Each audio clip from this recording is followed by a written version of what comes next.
Bienvenidos a este nuevo espacio que nos ofrece Libros del FOS TV. Mi nombre es Sandra y voy a contarles por qué creamos este programa.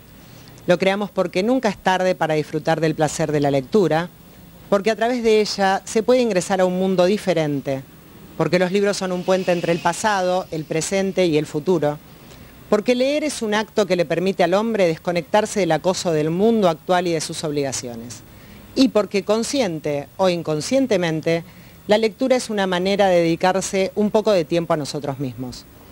A través de este programa, queremos acercarlos a nuestro mundo, el mundo de los libros. Les mostraremos en él las novedades que en cada género podrán encontrar en nuestros establecimientos, los recomendados de la semana, los acercaremos a sus editores y podrán escuchar de boca de los propios autores qué los llevó a escribir ese libro. Podrán encontrarnos y vernos todos los miércoles a las 18:30 y sábados a las 20:30 horas, aquí en nuestra casa Publi 5, Canal 5 de Aire, Canal 13 de Multicanal y Canal 7 de Cablevisión. Ahora vamos a nuestro primer corte comercial, ya volvemos, muchas gracias.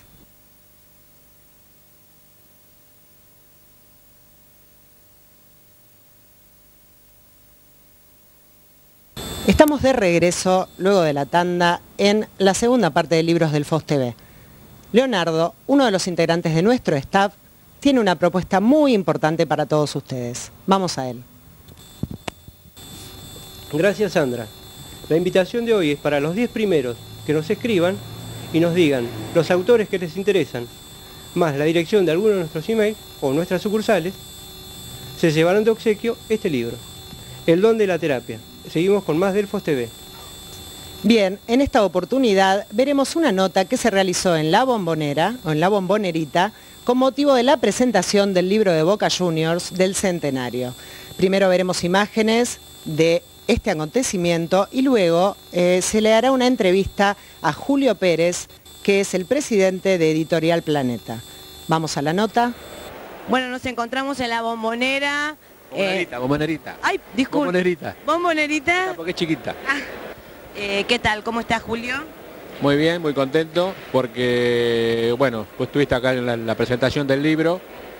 Es un sueño que yo tenía. Yo soy viejo hincha de Boca, editor y además soy miembro de comisión directiva de Boca. Así se juntaron las tres cualidades o defectos. Un gran sueño. Un gran sueño, efectivamente, creo que lo dije de alguna forma, ¿no? ¿Cómo surge la idea de este libro, Julio? La idea surgió ya hace unos años, cuando hablábamos que en comisión directiva, que teníamos que hacer algo para los 100 años. Entonces yo dije, yo me anoto con el libro, yo como Planeta. Entonces, hablando con el ingeniero Macri, le digo, Mauricio, el libro de 100 años lo tenemos que hacer nosotros. Bueno, quedó pendiente y bueno, por suerte se concretó. Hicimos una oferta, las aceptaron. La parte de merchandising de Boca la hace Boca Crece, que es del club, pero bueno, es otro órgano del club. Y por suerte salió todo bien. Bueno, creo que el libro salió bien, están contentos todos, yo también. Y bueno, vamos a ver cómo resulta comercialmente. Decime, Julio, leí en una parte del libro que hablan de muchos proyectos que se concretaron, pero hay algunos que están por verse. Uno de esos proyectos sería la segunda parte del libro de Boca. Mirá, la parte que yo estoy muy entusiasmado en hacer, porque en este libro quedó mucho por decir. Imagínate que en 304 páginas es muy difícil resumir 100 años de vida de un club. Y estamos ya pensando en hacer la enciclopedia, que serían de 4 o 5 tomos. Creo que tenemos posibilidades de hacerla. ¿Sí? Qué interesante. ¿Y harían esto también con otros clubes? ¿Tienen en mente algo así? No, creo que ahí me vendió mi condición de hincha de Boca y directivo. De todas formas, nadie me trajo una propuesta. Creo que la haríamos igual, con la misma profesionalidad. Claro, pero no está dentro de las ideas de futuro. Lo que pasa, y esto no es pedantería, es que me parece que Boca está un poco más lanzado en el tema de merchandising y difusión del club. Y esto lo hace diferente a otros, me parece, ¿no? Simplemente eso. Bueno, muchísimas gracias por ofrecernos un ratito de tu tiempo, porque ahora estás asediado por un montón de gente. Bueno, gracias a ustedes, y creo que es para Vicente López esto. Sí, es para Zona Norte, si querés mandar saludos. No, porque para yo todo soy de Vicente López, así que me voy a ver en mi barrio entonces. Claro que sí, bueno, por supuesto. Muchas Muchísimas gracias, Julio. Nosotros seguimos en Delfos TV. Muchas gracias.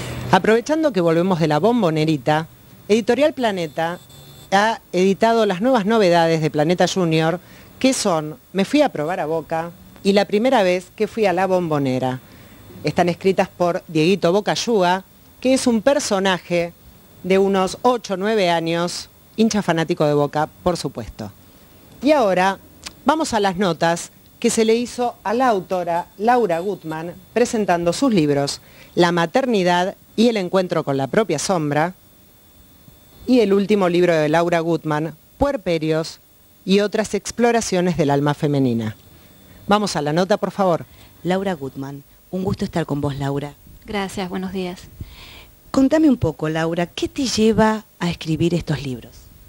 Mi idea justamente no es seguir aportando libros que den recetas y borde y calma, sino una especie de arnés de ayuda para hacernos preguntas importantes que aparecen después con la aparición de los niños.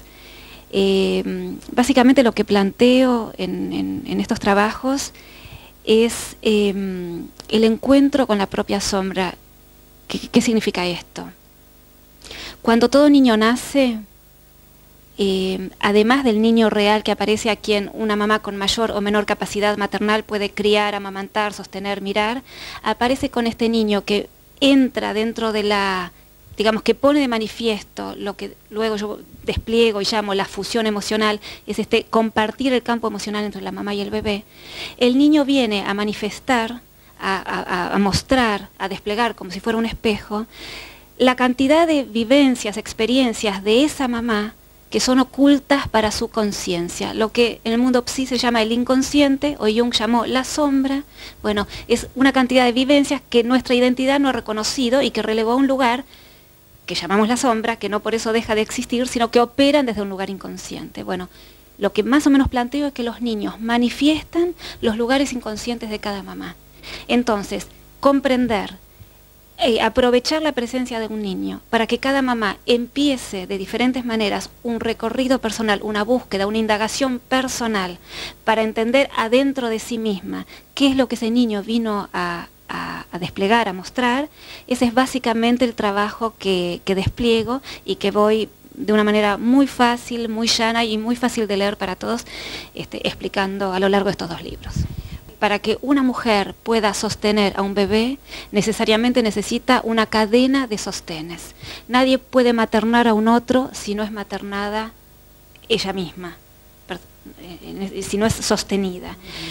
Lo que sí primero despliego es cómo uno, dentro de la estructura psíquica, la estructura emocional de la propia infancia, uno va construyendo los propios sostenes internos o no.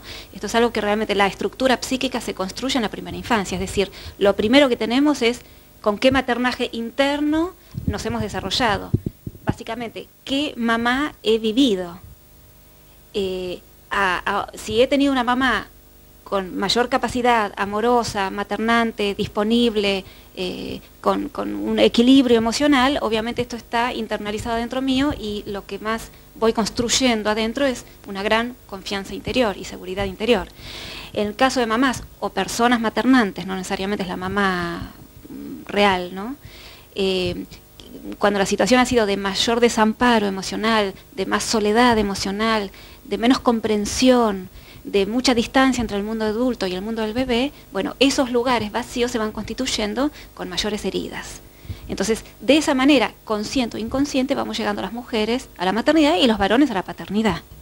Ahora, esta misma mujer tiene un primer bebé, con el bebé entra en fusión emocional, hay un quiebre físico y espiritual con el parto, y aparece y se cuela la sombra, lo que va a aparecer es un lugar desconocido para esta mujer, que armó toda su identidad en los lugares de lo que sí puede.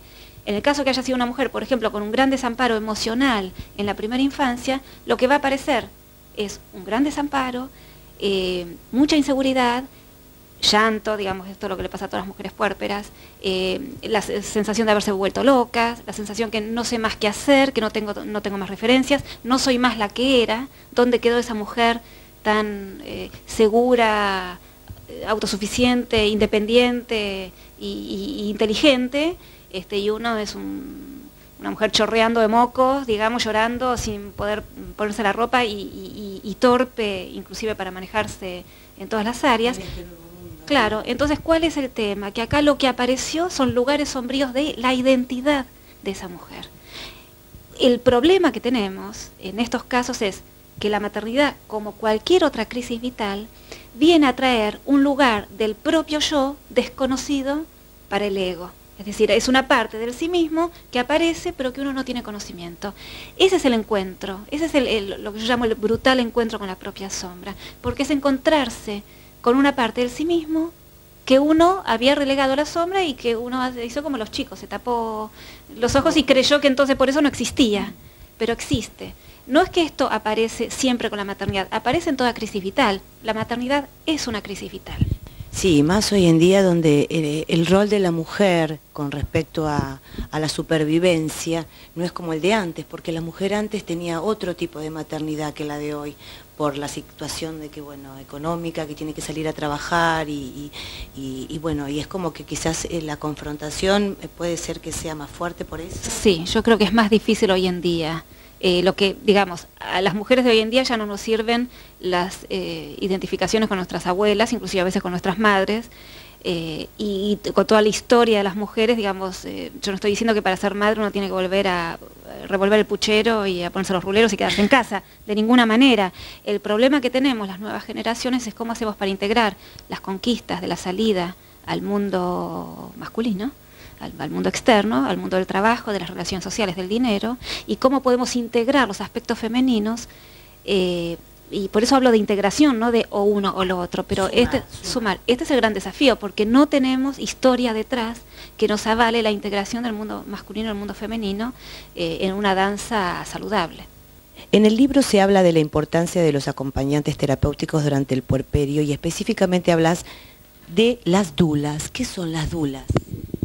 Las dulas son profesionales que salen egresadas de mi escuela de capacitación profesional en crianza. Las llamamos también terapeutas maternantes. Son profesionales que acompañan en el domicilio a las mamás puérperas, entendiendo desde mi punto de vista que el puerperio dura 2 años, no 40 días. Esto está suficientemente explicado en los 2 libros. Estas dulas lo que hacen es, a ver, una mamá SOS, estoy desesperada, mi bebé llora, no lo puedo calmar, no le puedo dar el pecho, no sé qué hacer, etcétera. Todo lo que sucede realmente con cualquier mamá, sea primeriza o no.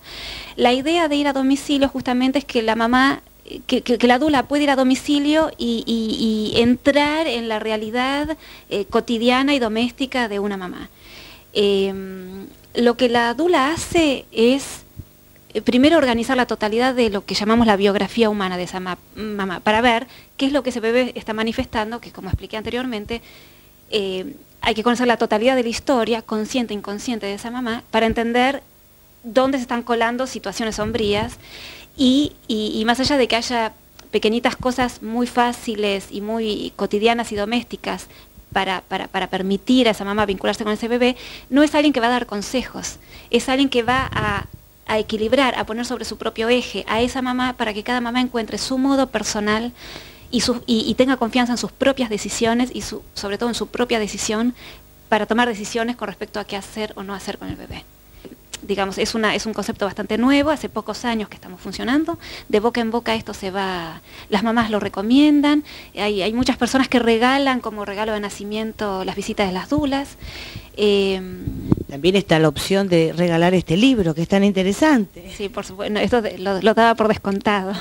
Gracias, Laura. Gracias a ustedes. Lo último que quiero decir es que el primero, La maternidad y el encuentro con la propia sombra, para empezar, es un libro más fácil de leer. Así que recomiendo empezar por este. Y una vez que este está leído... Claro, porque tienen una cierta continuidad. Sí, tienen continuidad y este es más llano y más fácil y, digamos, y realmente es comprensible para absolutamente cualquiera. Buenísimo, muchas gracias. Bueno, recomendación de la autora, no se lo pierdan. Seguimos con Delfos TV. Bueno, muchas gracias a Laura Gutman por la nota y sobre todo muchas gracias a Liliana Simoni, que fue quien realizó las 2 notas que han visto en este bloque. Bueno, ahora sí, nos vamos a un corte comercial y enseguida regresamos con Libros Delfos TV.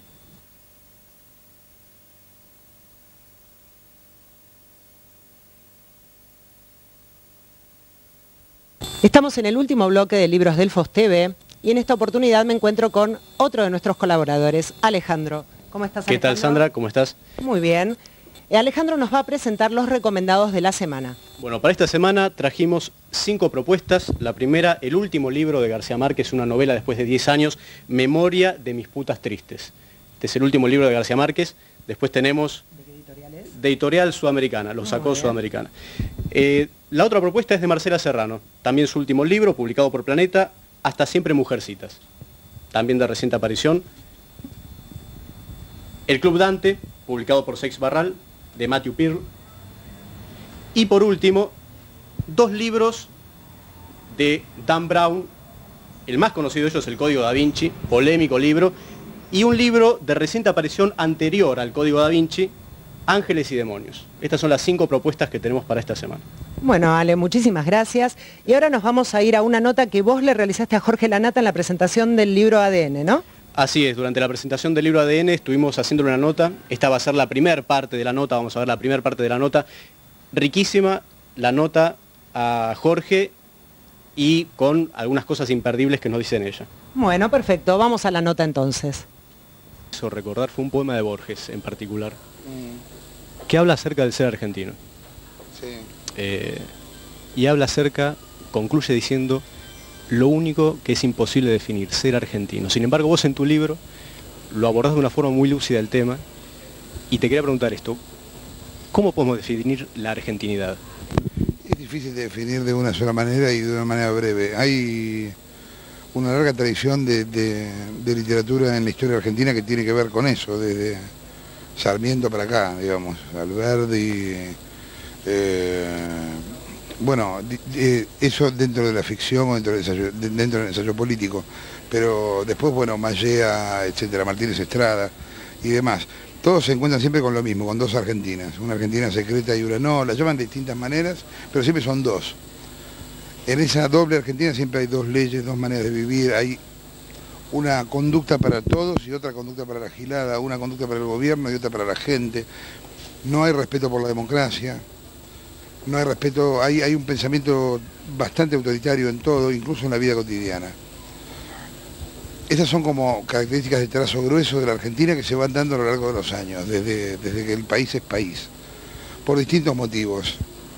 Primero, la mentalidad de inmigración, la inseguridad del inmigrante frente al lugar desconocido, el miedo al ridículo, ese tipo de cosas que nos pasan.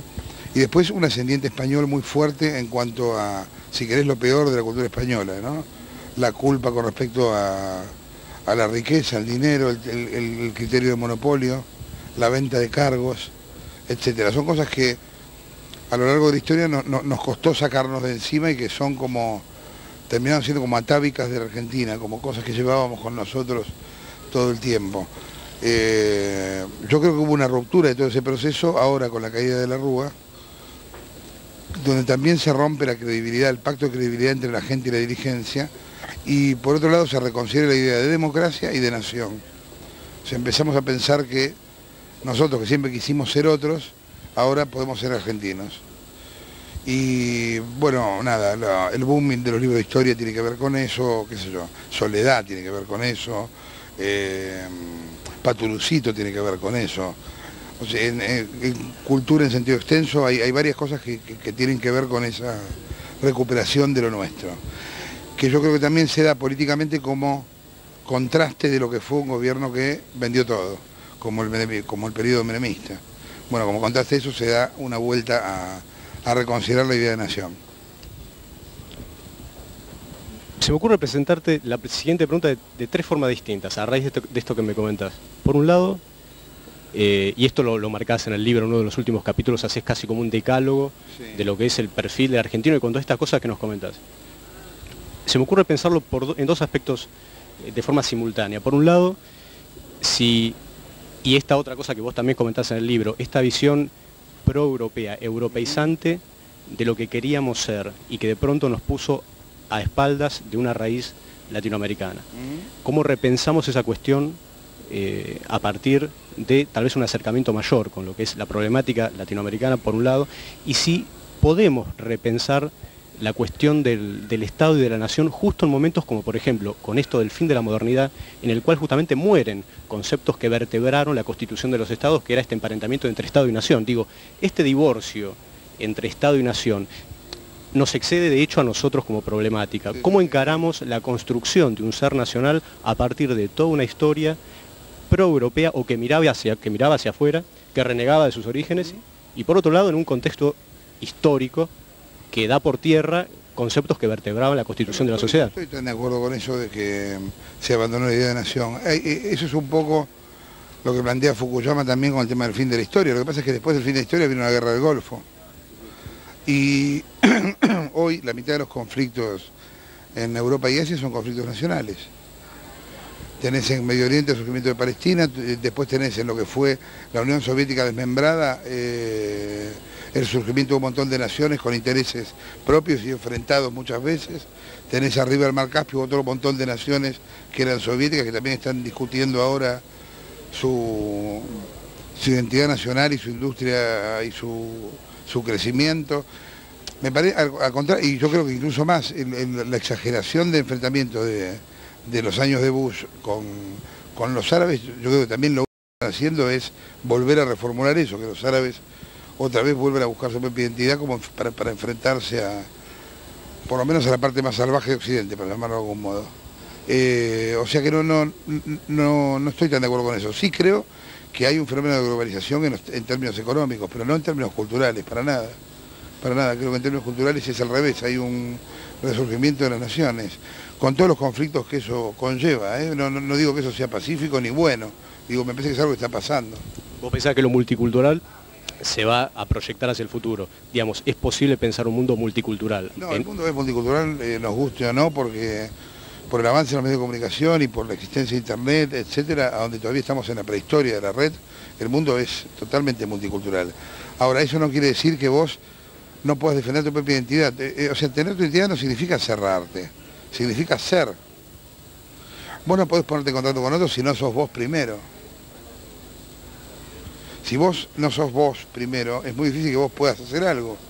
Si vos sos nadie, ¿cómo haces para mezclarte con los demás? ¿Desde dónde? ¿Me entendés? O sea, yo creo en que hay una herencia multicultural de la cual es imposible escapar aunque quieras, digamos. No reniego de eso para nada. Pero me parece que lo que tenemos que hacer también es primero tener una identidad propia. Yo alguna vez escribí sobre Malvinas, que era una guerra que se daba en dos bandos, en los cuales los dos querían ser ingleses, los Kelpers y nosotros. Bueno, yo creo que eso ahora no está pasando. ¿Y cómo construimos a partir de justamente la muerte de esa quimera que era lo que queríamos ser, la Europa en Latinoamérica? ¿Cómo construimos a partir de la muerte de esa idea? ¿Desde dónde, mejor dicho, construimos? Bueno, acabamos de ver la primera parte de la nota que le hicimos a Jorge Lanata durante la presentación de su último libro, ADN, y algo interesante que queríamos comentarle a la gente y que él nos lo comentaba a nosotros, que para poder haber escrito ADN fue necesario antes escribir otros dos libros, que aquí se los mostramos, Argentinos 1 y 2. Absolutamente recomendados. Absolutamente recomendados, de lectura imprescindible. Perfecto, dale, te agradezco muchísimo. No. Chao, hasta luego. Bueno, y este es el último bloque y con esto finalizamos Libros del FOS TV. Les recordamos que para comunicarse con nosotros pueden hacerlo al teléfono 4797-3397 o escribirnos a info@librosdelfos.com.ar. Para comprar, también les recordamos que pueden hacerlo a través de internet, ingresando a nuestra página web www.librosdelfos.com.ar. Y por último, volvemos también a recordarles que pueden llevarse este libro de Irving Yalom, El don de la terapia, si nos mandan un mail contándonos cuáles son sus autores preferidos y además dándonos la dirección de algunas de nuestras sucursales. Bueno, desde ya muchas gracias por habernos dejado ingresar en su casa. Esperemos que les haya agradado el programa. Hasta luego Hasta el próximo Libros del FOSTV.